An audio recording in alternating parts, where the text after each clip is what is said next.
বন্ধুরা, আমি সোনাই চলে এসেছি তোমাদের সাথে নতুন একটা ব্লগ নিয়ে। আমি এই মুহূর্তে যাচ্ছি আমার বাপের বাড়িতে। ওখানে আমার মেজ বোন আসবে, ছোটো বোন আছে, ওদের সাথে আড্ডা দিতে।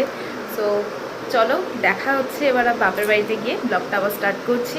ওখানে গিয়ে আমরা কী কী করছি, সারাদিন আমরা কী কী করব, আর সেগুলো তোমাদের কাছে ছোটো ছোটো ক্লিপের মাধ্যমে তুলে ধরছি। ফাইনালি আমি চলে এসেছি আমার বাপের বাড়িতে। অনেকটা গাড়ি চালিয়েছি, এখন আমি ক্লান্ত। এখন আমি আমার বোনের হাতে কড়া করে চা খাবো, তারপর মেজো বোন আসছে। তোমরা দেখো আমরা কিভাবে আড্ডা দিই। আড্ডার দল আমার চলে এসছে, মেজো বোন আর এটা আমার সন্দেশ। সন্দেশ একটু হাই করে দাও, হাই করে দাও, হাই করে দাও, হাই করে দাও। আর এই যে আমার ছোট বোন, ঠিক আছে, ভূত সেজে বসে আছে।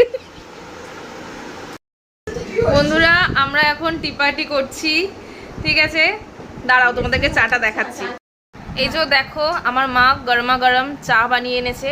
আর চায়ের সাথে কোনোদিনও দেখেছো যে এই আম খায়?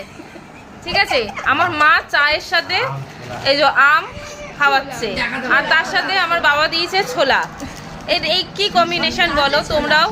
তোমরাও একটু ট্রাই করে দেখো বন্ধুরা। ফাইনালি চলে এসছে চায়ের সাথে বেস্ট কম্বিনেশন, এই যে বিস্কিট, ঠিক আছে। তা আবার চায়ের দোকানের বেকারি বিস্কিট, যেটা আমার খুব পছন্দের, ঠিক আছে। আমরা এখন চাটা এনজয় করি, তোমরা এখন দেখো। এই যে আমাদের তিন বোনের আড্ডা, আমরা একটু গল্প সল্প করছি। এটা আমাদের ছাদে আমরা বসে আছি। আর এই যে আমার ভাই আর গোলু এখানে বদমাইশি করছে। বাইরের ওয়েদারটা দেখো, ঝড় উঠছে, হালকা হালকা হাওয়া। এটা আমার বোনের বাগান। এই যে এগুলো সব আমার বোন নিজের হাতে করেছে, ছাদ বাগান ছোটোখাটো। সব আড্ডা, সব মজা শেষ করে ফাইনালি আমি আমার শ্বশুর বাড়িতে, মানে আমার নিজের বাড়িতে আমি চলে এলাম, ঠিক আছে। তো তোমাদের যদি ভিডিওটা ভালো লেগে থাকে তাহলে প্লিজ লাইক করো, সাবস্ক্রাইব করো আর কমেন্ট করো।